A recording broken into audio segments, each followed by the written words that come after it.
Bom, minha gente, eu vou falar, mesmo sem muita vontade, desta guerra. Eu vou falar por quê. Não pela guerra em si, porque é uma coisa desastrosa, triste, dolorosa, mas o protagonismo político que está por trás da guerra. Primeiro, é evidente que essas figuras que hoje batalham pela guerra têm interesses financeiros por trás disso. Lógico, armamentos, fábricas, Estados Unidos principalmente. Fora disso, vamos analisar uma outra coisa. A quem mais interessa essa guerra? Há duas figuras.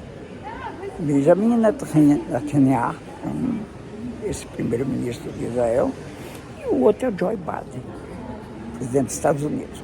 E por quê? Vejam, os dois vivem num dilema terrível. Joe Biden tem eleições nos Estados Unidos no próximo ano. Você sabe muito bem que ele ganhou a eleição do Trump com a diferença mínima.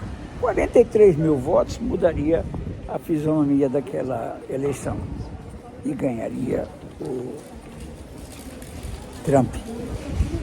Aí você diz, mas o Trump tem chance de ganhar agora? Não. Eu acho que não tem, porque ele está diante de uma situação dolorosa. A mulher gritou aqui, eu tive que... Dolorosa, certo? Todos os componentes jurídicos que apareceram, todas essas coisas terríveis que aconteceram contra ele, criaram um clima difícil para ele na eleição. Então, o melhor candidato para o Biden é o Trump, certo? Por que é o melhor candidato?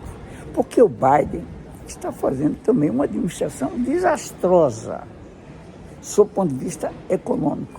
Os Estados Unidos está em crise. Crise, sim, inflação, situação difícil, complicada.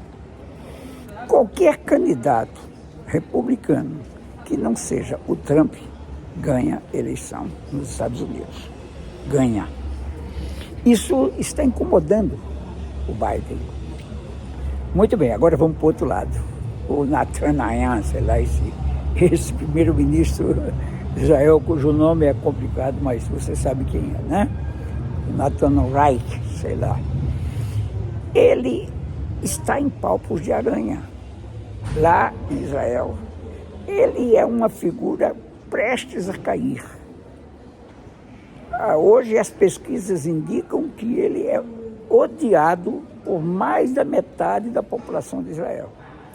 Esse ódio aumentou ainda mais quando se percebeu que ele, direto ou indiretamente, eu acho que foi com intenções muito claras, deixou que o terrorismo invadisse Israel e matasse milhares de israelitas, de judeus. Isso criou uma situação embaraçosa, mais embaraçosa para ele. Então, o que ele pensou? Ora, essa guerra pode ser minha salvação.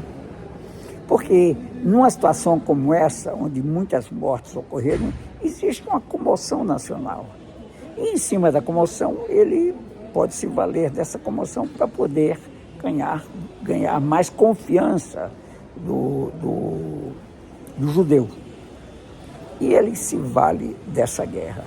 Então são duas figuras que se valem da guerra com a única intenção de ganhar prestígio e protagonismo.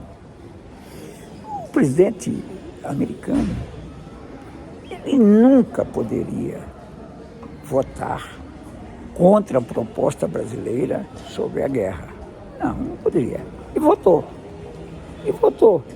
Criando a situação embaraçosa para ele também, porque todos os outros países, eram 15 países, 2 se abstiveram de falar, 12 votaram pela proposta do Brasil. E apenas Estados Unidos vetou.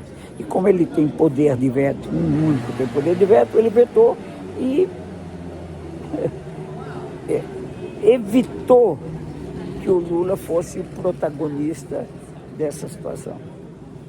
Agora, ao contrário dele, França, Inglaterra, países asiáticos, todos 15 países que fazem parte do Conselho de Segurança da ONU, certo? Com direito a veto, só 5, que é Rússia, Estados Unidos, China, França e Inglaterra, ou Reino Unido, né? Então, o que ocorre? Hoje a situação é embaraçosa e a guerra está servindo apenas a 2 figuras, Biden e o Netanyahu. E essas 2 figuras vão ser responsabilizadas por tudo mais que vai acontecer. Porque tentando se beneficiar da guerra, eles colocaram mais gasolina no fogo.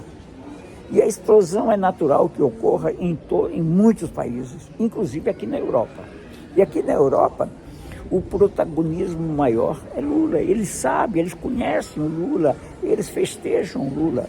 O Macron já percebeu também que a situação ficou embaraçosa. Tanto é que o Macron foi totalmente contra a tudo isso que aconteceu. E veja, a posição do Brasil é a seguinte: não queremos guerra, certo? Então propõe um corredor humanitário para poder levar remédio, poder levar essas coisas, ajuda àqueles que estão sofrendo no meio daquela guerra. E, ao mesmo tempo,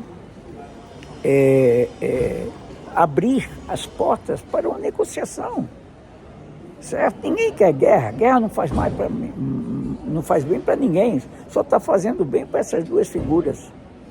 E a imprensa não calculou isso. Chegou até a calcular o interesse de Biden, mas não percebeu que os 2 se uniram agora, juntinhos, quase se beijaram nessa visita que o Biden fez a Israel, quase se beijaram para poder, porque se encontraram na vontade e necessidade de sair das suas avanças, das suas situações complicadas. É isso que eu acho.